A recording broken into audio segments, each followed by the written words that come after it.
Hello दोस्तों, Ajay sir की ई पाठशाला में आपका स्वागत है। आज का हमारा विषय है पूर्णांकों पर गुणा के प्रगुण, यानी पूर्णांकों पर हम गुणा के नियमों के बारे में पढ़ेंगे। सबसे पहला नियम होता है संवरक प्रगुण, इसे हम बोलते हैं क्लोजर प्रॉपर्टी। फिर क्रम विनिमय प्रगुण, इसे बोलते हैं कोम्यूटेटिव प्रॉपर्टी। उसके बाद गुणा का साहचर्य प्रगुण, ये होता है एसोसिएटिव प्रॉपर्टी। उसके बाद तत्समक अवयव, मल्टीप्लिकेटिव आइडेंटिटी। उसके बाद गुणा का योग पर वितरण, इसे बोलते हैं डिस्ट्रीब्यूटिव प्रॉपर्टी। गुणा का घटाने पर वितरण, ये भी डिस्ट्रीब्यूटिव प्रॉपर्टी होती है। आइए सभी को बारी बारी से पढ़ते हैं। सबसे पहले पूर्णांकों को ध्यान से देखिए। ये माइनस वाली संख्याएं भी होती हैं, प्लस वाली संख्याएं भी होती हैं और जीरो भी होता है।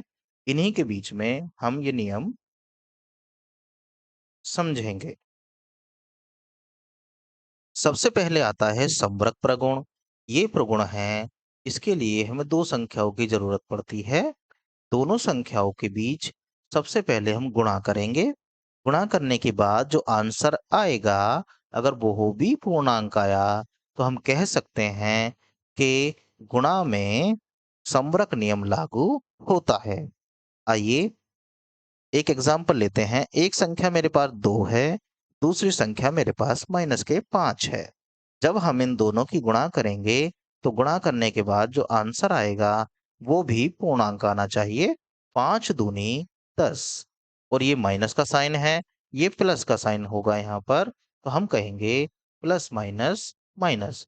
तो हमारे पास जो आंसर आया माइनस के 10, ये भी एक पूर्णांक हुआ। तो हम कह सकते हैं कि दो पूर्णांकों की आपस में गुणा करने पर जो नया आंसर आता है वो भी एक पूर्णांक आया।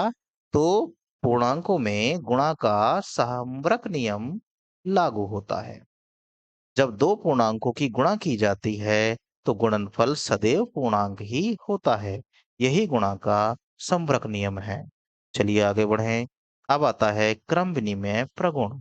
क्रम विनिमय से मतलब है दो संख्याओं की क्रम बदल बदल कर गुणा करना। आइए इसे भी एग्जाम्पल से समझते हैं। आपके पास दो संख्याएं हैं। मानकर चलिए एक संख्या है 4, दूसरी संख्या है 9। जब आप 4 में 9 की गुणा करेंगे तो 9 चौक 36।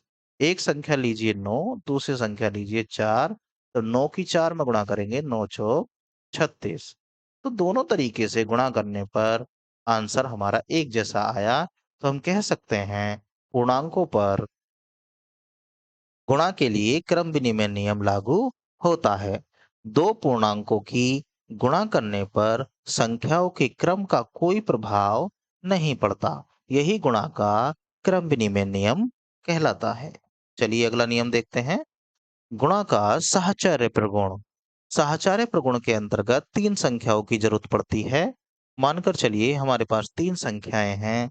पहली संख्या ले लीजिए 3, दूसरी ले लो 6 और तीसरी ले लो 5।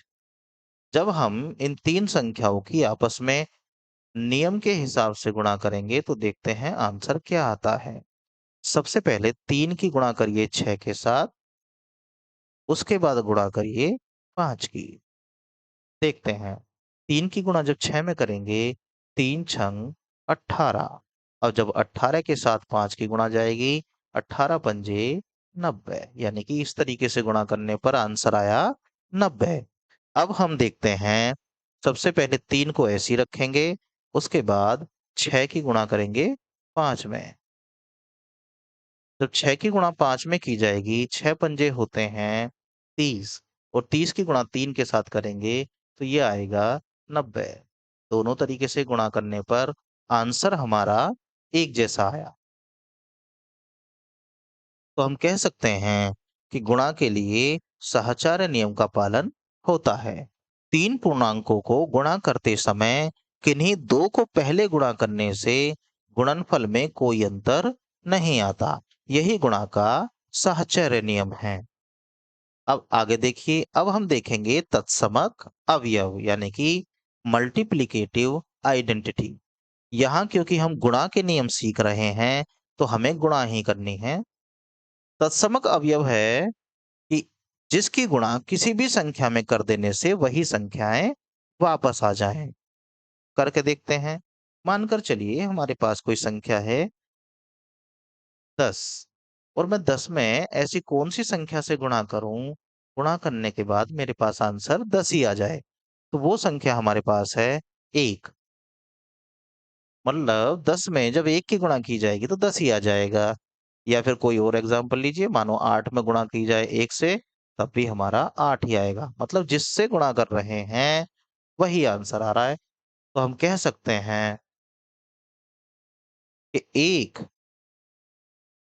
गुणा के लिए तत्समक अवयव कहलाता है। किसी पूर्णांक में 1 से गुणा करने पर गुणनफल वही संख्या आती है, अतः 1 को पूर्णांकों के लिए गुणा का तत्समक अवयव कहते हैं। चलिए अगला नियम देखते हैं। अब गुणा का योगफल वितरण देखेंगे। यानी कि हमें 3 संख्याओं की जरूरत पड़ेगी। उसमें सबसे पहले ए, बी और सी, ध्यान से देखिए, बी और सी आपस में जुड़े हुए हैं और ए की इन दोनों के साथ गुणा हो रही है। तो पहले ए की गुणा बी के साथ जाएगी तो ए गुणा बी कहलाएगा। फिर ए की गुणा सी के साथ जाएगी तो ए गुणा सी कहेंगे। आइए इसे नियम से समझते हैं।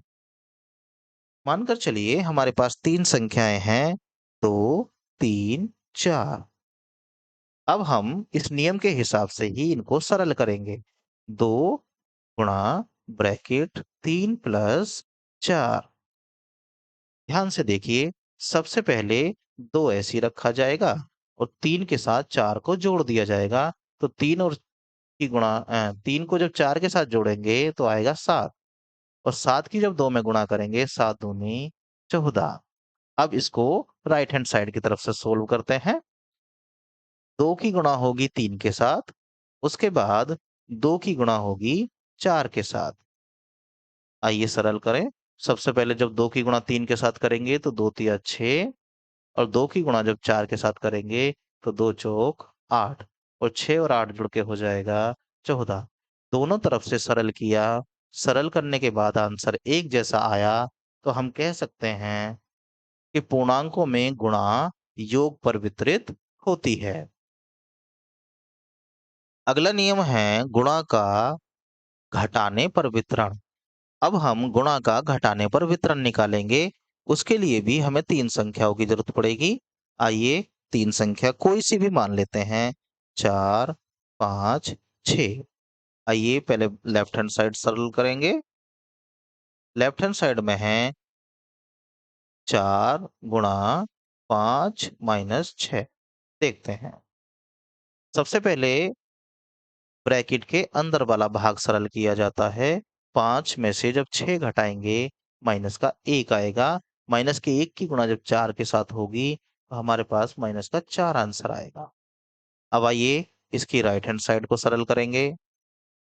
राइट हैंड साइड में दे रखा है a गुणा बी, यानी कि 4 गुणा 5, फिर माइनस, फिर है a गुणा सी, यानी कि 4 गुणा 6।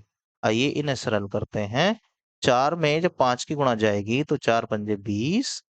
ऐसे ही 4 में जब 6 की गुणा जाएगी तो 4 छंग 24 और 20 में से जब 24 को घटाया जाएगा तो माइनस के 4।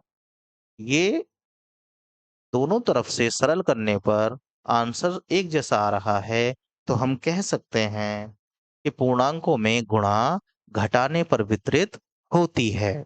आशा करते हैं आपको ये नियम समझ आ गए होंगे। वीडियो को देखने के लिए आपका धन्यवाद। Thanks for watching.